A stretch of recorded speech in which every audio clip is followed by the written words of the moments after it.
வணக்கம் திரு கோபால். வணக்கம். எப்படி இருக்கீங்க? நல்லா இருக்கேன். சரிங்க. இதற்கு முந்தைய வீடியோ பார்த்தீங்கன்னா நம்ம நாட்டுக்கோழி வளர்ப்பு அதை பற்றி ரொம்ப தெளிவாக சொன்னீங்க. பார்க்காத நண்பர்கள் இந்த வீடியோவுக்கு கீழே டிஸ்கிரிப்ஷனில் லிங்க் இருக்குது, பார்க்கட்டும். அடுத்தது பார்த்தீங்கன்னா ஒரு குறைந்த அளவில் ஒரே ஒரு பெட்டு தான் அசோலா போட்டிருக்கிறீங்க. இதில் நல்ல அதிக உற்பத்தி எடுக்கிறதா சொல்கிறீங்க. அடுத்தது என்னுடைய வளர்ப்பு முறையும் பார்த்தீங்கன்னா கொஞ்சம் வித்தியாசமாக இருக்குது. இதை பற்றி கொஞ்சம் சொல்லுங்களேன். இல்லை, 2 பெட்டு போட்டுருக்குறோம். ஒரு பெட்டு இப்போ எடுத்துட்டோம். இப்போ மழை காலத்தில் வந்து தீவன செலவு இது வந்து நம்ம பில்லு இருக்குது, பச்சை பில்லு இருக்குது. அதனால் நம்ம வந்து ஒரு பெட்டு போதும். இப்போ விதைக்காக இது ஒரு பெட்டு வச்சுருக்கோம்.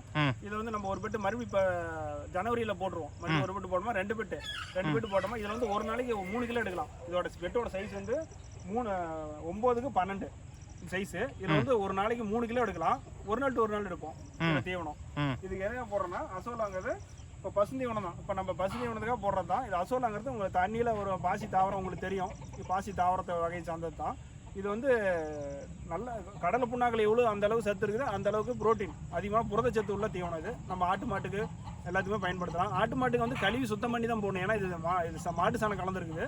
கழுவி சுத்தம் பண்ணி போடணும். கோழிக்கு வந்து அப்படியே நம்ம போடலாம். இந்த பச்சை வடை வந்து 50% நிழல், 50% வெயில் இருக்கணும்.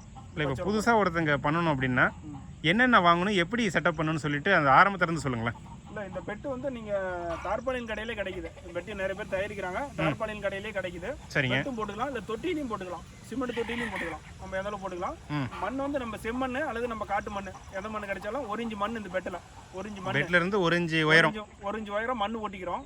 அதில் ஜல்லி எல்லாமே சுத்தமாக, கல் எல்லாமே பொறிக்கிறோம். சரி, பொறிக்கிட்டு சுத்தம் பண்ணிட்டு மாட்டு சாணம் இதுக்கு வந்து தண்ணியில் வந்து இன்னைக்கு போடுறோன்னா நேற்றே கறந்து வச்சிடணும், களைஞ்சி வச்சிடணும். மாட்டு சாணம் 3 கிலோ இதுக்கு மாட்டு சாணம் 3 கிலோ கலந்து வச்சிடணும். ஏன் கலந்து வைக்கிறோம்னா அதோட ஹீட், அந்த மாட்டில் சாணத்தில் இருக்கிற ஹீட்டெல்லாம் வெளியே போயிடணும், ஆவியாக போயிடணும். அதுக்காக நேற்றே கலந்து வச்சுட்டு இன்னைக்கு போடலாம். ஒரு நாள் முன்னாடி கலந்து வச்சுட்டு இது போடுறோம்.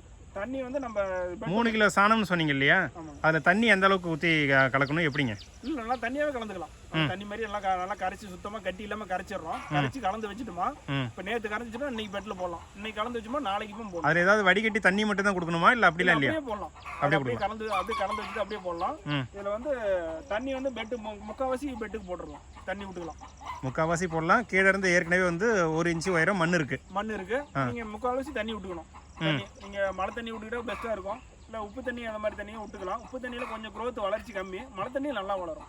growth வளர்ச்சி நல்லா இருக்கும். மழை தண்ணி நமக்கு வந்து வருடம் முழுக்கும் கிடைக்காது இல்லையா? இல்லை, 6 மாதம் தான் நமக்கு வரும். அதுக்கப்புறம் நம்ம போர் தண்ணி யூஸ் பண்ணிக்குவோம். 6 மாதம் நம்ம மழை தண்ணி இருக்கிறவங்க மழை தண்ணியில் போட்டுக்குவோம். வளர்ச்சி நல்லா அபிவிருத்தமாக நல்லா இருக்கும். வளர்ச்சி நல்லா இருக்கும். வளர்ச்சியில் மழை தண்ணிக்கும் போர் தண்ணி இல்லை கிணத்து தண்ணிக்கும் எவ்வளோ வித்தியாசம் வருது? இல்லை, ஒரு 30% பார்க்கலாம். அதிகமாக இருக்கும். 30-40% அதிகமாக இருக்கும் மழை தண்ணியில். அருமையாக வளரும். உப்பு தண்ணியில வந்து நீங்க வந்து வளர்த்தனா உப்பு தண்ணியில ஈல்டு குறையும். இது உங்களுடைய சொந்த அனுபவங்களா? ஆமா, இது பார்த்துருக்கோம். 6 மாசம் நம்ம மழை தண்ணி யூஸ் பண்ணுவோம். 6 மாசம் நம்ம உப்பு தண்ணி தான் பண்ணுவோம். அது கொஞ்சம் ஈல்டு குறையும். இது பண்ணும்போது சரி, பெட்டு வச்சிங்க, அதில் 1 இன்ச்சு மண் போட்டீங்க, அதுக்கடுத்து 3/4 உயரத்துக்கு தண்ணி ஊற்றுறீங்க, 3 கிலோ சாணமும் கலந்துடுறீங்க. இந்த தாய் வித்துங்கிறது? தாய் வித்து நம்ம வந்து இந்த மாதிரி அசோலா யாராவது போட்டுட்டு இருந்தாலும் அவங்ககிட்ட தாய் வித்து வாங்கிக்கலாம். இல்லைன்னா கால்நடை துறையில வந்து வச்சிருப்பாங்க, அவங்க பெட்டு போட்டு வச்சிருப்பாங்க, அவங்ககிட்ட வாங்கிக்கலாம். இல்லை எங்களை மாதிரி அசோலா வளர்த்துறவங்கிட்ட நீங்க தாய் வித்து 1 கிலோ அசோலா தாய் வித்து வாங்கிருக்கோம். இந்த சைஸுக்கு 1 கிலோ தேவைங்களா? இந்த சைஸுக்கு 1 கிலோ. இதை விட கம்மியா போட்டீங்கன்னா இன்னும் வளர்ச்சி வரதுக்கு அதிகமாக ஆகும். இது 1 கிலோ போட்டீங்கன்னா 7 நாள் வளர்ந்துடும். 7 நாள் இந்த பெட்டு ஃபுல்லாக வந்துடும். நீங்க அளவு கம்மியா போட்டீங்கன்னா 10 நாள் ஆகும் வளர்ச்சி வரதுக்கு. சரிங்க. 7வது நாள் எத்தனை கிலோ வரும்? 7வது நாள் நம்ம முக்கால்வாசி தான் எடுக்கிறோம். 3 கிலோ எடுக்கிறோம். கால்வாசி விட்டுறோம்ல. ஓகே, முக்கால்வாசி விட்டுட்டு கால்வாசி தான் எடுக்கிறோம் நம்ம. முக்கால்வாசி இது அப்படியே தான் இருக்கும். வளர்ந்துட்டே இருக்கும். குட்டி போடுற மாதிரி போட்டுட்டே இருக்கும், வளர்ந்துட்டே இருக்கும். இதை முழுமையாக அறுவடை செய்யக்கூடாதுங்களா? முழுமையாக செஞ்சா சுத்தமாக வராது. முழுமையாக செஞ்சுட்டு அதில் திரும்ப 1 கிலோ எடுத்து போட வேண்டியது. அப்படி பண்ண முடியாது. அப்படி பண்ண முடியாது. இது வந்து நம்ம கால்வாசி தான் எடுக்கிறோம். 3 கிலோங்கிறது கால்வாசி தான். ஒரு நாள் விட்டு ஒரு நாள். இப்போ ஒரு நாளைக்கு 1.5 கிலோ இது வருதுன்னா 1.5 கிலோங்கிறது கால்வாசி தான். முக்கால்வாசி பங்கு அப்படியே இருக்கும். அதாவது பெட் அமைச்ச 7வது நாள்ல இருந்து ஆமா தினசரி 3 கிலோ நம்ம எடுக்க முடியுமா, இல்லை 1 to 1 நாள் 3 கிலோ எடுக்கணும்? ஒரு நாளைக்கு 1.5 கிலோ எடுக்கலாம். அதில் தினசரி 3 கிலோங்கிறது 2 பெட் இருந்தால் நம்ம மாற்றி மாற்றி எடுத்துக்கலாம். ஒரே பெட்டுங்கிறதுனால நம்ம 1.5 கிலோ ஒரு நாளைக்கு. இதோட அளவு 1.5 கிலோ. சரி, அப்போ தினசரி 1.5 கிலோ உங்களால் எடுக்க முடியுதா? எடுக்கலாம். இது வந்து பராமரிப்பு பண்ணணும் கண்டிப்பா. என்ன பண்ணணும்னா சூப்பர் பாஸ்பேட் ஒரு 50 கிராம் போடலாம். அல்லது சூப்பர் பாஸ்பேட் நாங்கள் அது பண்றதில்ல. நாங்கள் போர் மண் வந்து கைப்பிடி அளவு போட்டுருவோம். ஆரம்பத்தில் சாணி கரைச்சி ஊற்றும் போது சரி போட்டுருவோம். அதுதான் மண் சத்து. நம்ம வந்து தினமும் கிளச்சி விடணும். தினமும் சாயங்காலம் அல்லது காலையில அந்த போர் மண் திரும்பவும் எத்தனை நாளைக்கு அப்புறம் போடணும்? மாசம் ஒரு டைம். மாசம் ஒரு டைம் அவ்வளோ போடணும். என்ன பண்ணணும், நம்மளோட வேலை அதுதான். மாசம் ஒரு டைம் இது வந்து பாதி தண்ணி வெளியேற்றிடணும். கேட் வால் கொடுத்துருக்காங்க, பாதி தண்ணி வெளியேற்றிட்டு மறுபடியும் தண்ணி புதுசாக நீ கிளச்சி ஊற்றணும். அதே மாதிரி போர் மண் போடணும். மாசம் ஒரு டைம் இது பண்ணிக்கிட்டே இருந்தீங்கன்னா உங்களுக்கு வந்து ஈல்டு வந்து அதிகமாகிட்டே இருக்கும். 3 கிலோ வந்து ஒரு நாள் எடுத்துக்கிட்டே இருக்கலாம். நீங்க இதை பராமரிப்பு பண்ணாத விட்டீங்கன்னா ஒரு மாசத்துலேயே இது கருவிடும். கருவி செவந்து போயிடும். செவந்து போய் நீ பராமரிப்பு பண்ணல அப்படின்னா அது வந்து ஈல்டு குறையும். இந்த ஷேடு நட்டு போட்டிருக்கீங்க இல்லையா, இதே நீங்க வந்து நிழல்ல மரத்துக்கு கீழே போடலாம் இல்லையா? அப்படி போடக்கூடாதா? போடலாம். தலை இதெல்லாம் இதுல உழவுகாது. மரத்தோட தலையோ மற்ற தூசியோ இதுல உந்தமா தண்ணி வந்து கசப்பு ஏறி போயிடும். இந்த கசப்பு வந்துருச்சுன்னா இது அசோலா வளராத செவந்து போய் அப்படியே இறந்துரும். இந்த அசோலாலாம் கருகி போயிடும். அதனாலதான் இது போடுறோம். இன்னொன்னு நாங்க கோழி எல்லாம் வரும்போது அதெல்லாம் உள்ள பூந்து எல்லாமே சாப்பிட்றோம். அதனாலதான் இது சேர் நெட் கண்டிப்பா போடணும். 50% நிழல், 50% வெயில். ஆனா மொட்டை மாடியில் நீங்க பண்ணலாம். மொட்டை மாடியில் வந்து உங்க நிழல் வந்துட்டு போற மாதிரி இருந்தா நீங்க வந்து பண்ணலாம். கண்டிப்பா பண்ணலாம். சேர் நெட் தேவையில்ல. சரி, இதுல இருந்து அசோலா உற்பத்தி ஆகுது இல்லையா? உங்களுடைய கால்நடைகளுக்கு மாடுகளுக்கு பிரதானமாக கொடுக்குறீங்களா, இல்லை கோழிகளுக்கு கொடுக்குறீங்களா, இல்லை வெளியில் விற்பனை செய்கிறீங்களா, எப்படி? இல்லை, கோழிக்கு மட்டும் கொடுக்குறோம். வெளியில் வந்து நம்ம தேடி வர்றீங்க, நம்ம பண்ணை ஃபார்ம் பார்க்க வரவங்களுக்கு நம்ம விதையாக கொடுத்துட்றோம். இவங்க விதை வாங்கி வேணாலும் வாங்கிட்டு போயிடுறாங்க. எவ்வளோங்க விற்கிறீங்க? ஒரு கிலோ 300 ரூபாய்க்கு கொடுத்துட்ருக்கோம். கிலோ 300 ரூபாங்களா? விதை வாங்கிட்டு போனாங்களா அவங்க அதை ரெடி பண்ணிக்குவாங்க. அப்புறம் நம்ம கோழிக்கு இது கரெக்டாக இருக்குது. நம்ம ஆட்டு மாட்டுக்கெல்லாம் போடுறது இல்லைங்க. அதுக்கெல்லாம் இன்னும் 2-3 பேட்டு போடணும். ஆட்டு மாட்டுக்கெல்லாம் வேணா போடணும். இது வந்து பால் மாட்டுக்கு போட்டோமா SNF ஃபேட் வந்து அதிகமாக வருங்க. ஆனால் தண்ணியில் கழுவி தான் போடணும். 3-4 டைம் கழுவணும். நல்லா தண்ணியில் கழுவி அந்த சாணி வாசம் வராத மாதிரி கழுவி போடணும். இன்னொன்று மாட்டுக்கு போடுற தவிடில் வந்து கலந்து கொடுத்து தான் பழக்கணும். மாட்டுக்கோ ஆட்டுக்கோ அதுக்கு தவிடில் கலந்து கொடுத்து தான் பழக்கணுமா தான் அது சாப்பிட்டு பழகினா தான் அதுக்கப்புறம் அது இதாகும். நம்ம இதே போடலாம். ஆனால் கழுவி சுத்தம் பண்ணி தான் போடணும் ஆட்டு மாட்டுக்கு. ஆனால் SNF ஃபேட் நல்லா இருங்க. பால் மாட்டுக்கெல்லாம் நீங்கள் போட்டிங்கன்னா SNF ஃபேட் நல்லா வரும். உங்களுக்கு வித்தியாசம் தெரியும். இது பாலும் அதிகரிக்கும், SNF ஃபேட் அதிகமாக வரும். சரிங்க. இந்த பெட்டு அமைக்கும் போது என்ன செலவாச்சுங்க? இல்லை, இது பெட்டு, இது சேர் நெட்டு, இந்த பைப்லாம் நம்ம நாமளே போட்டுக்கிறதாங்க. இந்த பைப்லாம் வேஸ்ட் பைப் தான். இதில் நம்மளே போட்டுக்கிறதான். பெட்டு சேர் நெட்டு ஒரு 3000 ரூபா செலவாகும் நம்மளுக்கு. 3000 செலவு பண்ணா ஒரு நாளைக்கு 1.5 கிலோ அசோலா நம்மளால எடுத்து. அவங்க சொல்றது இந்த பெட்டோட இது வந்து வாரண்டி வந்து 5 வருஷம். அவங்க சொல்றது. நீங்க எவ்வளவு நாள் ஆச்சு நீங்க? இது 5 வருஷம் 6 வருஷம் ஆகுது. இந்த பெட்டு 5-6 வருஷம் ஆகுது. 10 வருஷம் நம்ம சேஃப்டி தான். பெட்டெல்லாம் சுத்தம் பண்ணி எடுத்து வச்சிடறோம். 6 மாதத்துக்கு ஒரு டைம் தான் இது வந்து 6 மாதம் தான் செட் ஆகும். 6 மாதத்துக்கு மேலே நம்ம மண்ணை மாற்றணும். அப்படிங்களா?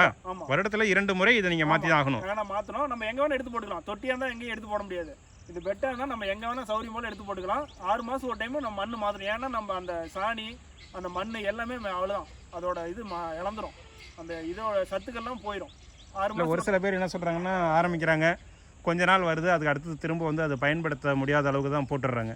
இல்லை, உங்களுக்கு 6 வருடமாக இதை நீங்கள் வந்து முறையாக பயன்படுத்துகிறீங்க, உங்களுக்கு வந்து உற்பத்தியை எடுக்க முடியுதுன்னு சொல்கிறீங்களே? இல்லை, அவங்க வந்து என்ன பண்ணுவாங்கன்னா, இது வந்து பராமரிப்பு பண்ணுறதில்ல. தினமும் இது பராமரிப்பு பண்ணணும். கண்டிப்பாக தினமும் கிளச்சி விடணும். இது பராமரிப்பு பண்ணாத விட்டுருவாங்க. இதை கிளச்சி விடணும்னா எப்படி உள்ளே நடந்து போவீங்களா? உள்ளே போயிடுவோம். உள்ளே போய் தான் அசோலா எடுப்போம். அசோலா எடுத்துக்கிட்டு காலில் கிளச்சி விடுவோம். அந்த காலில் கிடைக்கும் போது தான் அடியில் இருக்கிற அந்த சத்துக்கள் எல்லாம் மேலே வந்தோம். அது அசோலா வளர்றது காரணமே அந்த சத்துக்கள் தான். அந்த மண்ணும் நம்ம போர் மண் போடுறோம், அதுலேருந்து வர்றது தான் அது. அந்த தண்ணி எல்லாம் கிளச்சி விட்டா தான் அதுல வரும். இன்னொன்று மீன் விட்டுக்கிட்டு நம்ம கிடைக்க தேவையில்ல. மீன் விடலாம். மீன் வளர்த்தா தண்ணியோட உயரம் கம்மியாக தான் இருக்கு. இதுல எப்படி மீன் வளர்க்க முடியும்? மீன் வளர்த்தலாமே. பெட்டு முக்கால்வாசி வந்துருது இல்ல, முக்கால்வாசி வந்துருக்கு. இந்த கேட் வால் பாருங்க கொடுத்துக்கிறாங்க.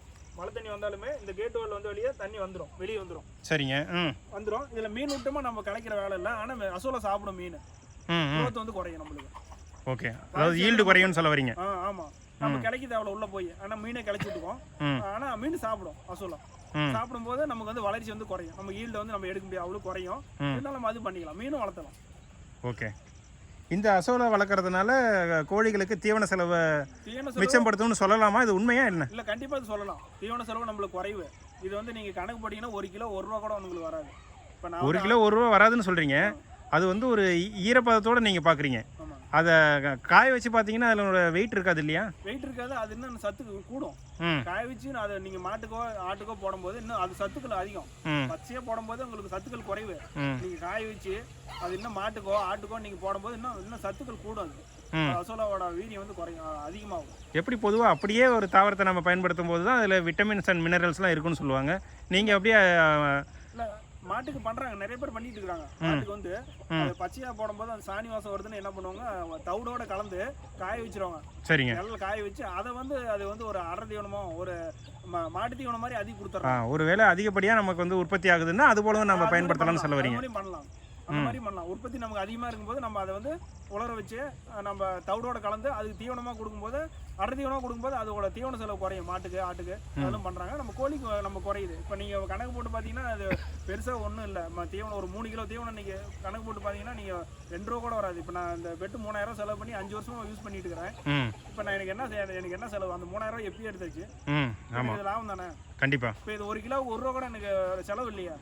தீவன செலவு இப்படி தான் குறைக்கணும். கோழி செலவு இல்லாமல் தீவன உற்பத்தி தான் சொல்லலாம். கோழி பண்ணையில் நம்ம எந்த அளவுக்கு தீவன செலவு குறைக்கிறோமோ அந்த அளவுக்கு வருமானம் பார்க்கலாம். இதை தனியாக கொடுப்பீங்களா கோழிகளுக்கு, இல்லை இந்த அடர் தீவனம் கொடுக்குறீங்களா அது கூட கலந்து கொடுப்பீங்களா? மதிய டைம்ல தான் கொடுப்போம். காலையிலயும் சாயங்காலமும் அடர் தீவனம் போட்டுருவோம். மதியம் வெயில் டைம்ல மதிய டைம்ல இதை கொடுப்போம் அசோலம். சரி. ஆனா குஞ்சுகள் கொடுக்க மாட்டோம். ஆரம்பத்துல குஞ்சுகள் கொடுத்துட்டு இருந்தோம். 1 மாசம் உள்ள குஞ்சுகள் கொடுத்தோம். அது என்னன்னா சளி பிடிக்கிற பிரச்சனை வருது. மழை தண்ணி இதனால அது வந்து சளி பிடிக்கிற பிரச்சனை வருது. அதனால அது வந்து கொடுக்கல. அதனால நாங்க வந்து 1 மாசத்துக்கு மேல இருக்கிற வெளியே மேய்ச்சல் இருக்கிற குஞ்சுகளுக்கு போட்டு பழகிக்கணும். 2 நாள்ல பழகிக்கும். கண்டிப்பாங்க. நல்லா பழகிக்கும், நல்லா டேஸ்ட், நல்லா சாப்பிடும். நீங்க இதை ஓப்பன் பண்ணி விட்டீங்கன்னா எல்லாமே கொஞ்சம் 1 மணி நேரத்தில் இதெல்லாம் காலி பண்ணிடும். இந்த அசோலா வளர்ப்பு முறையை பற்றி ரொம்ப தெளிவாக சொன்னீங்க. இதற்கு அடுத்தது பார்த்தீங்கன்னா நீங்கள் இந்த மழை நீரை பயன்படுத்துறதுனால இன்னும் உற்பத்தி 30% கூடுதல்னு சொன்னீங்க. அது கண்டிப்பாக ஒரு புதுமையான தகவலாக தான் இருக்குது. ஸோ வருடம் முழுவதும் நம்மளால் வந்து அசோலா உற்பத்தி பண்ணி கோழிகளுக்கு கொடுக்கும்போது தீவன செலவு குறைக்கலாம். இது ஒரு சத்தானது, கோழிகளுக்கு ஆரோக்கியமானதும் கூட. சரிங்க திரு கோபால். நன்றிங்க.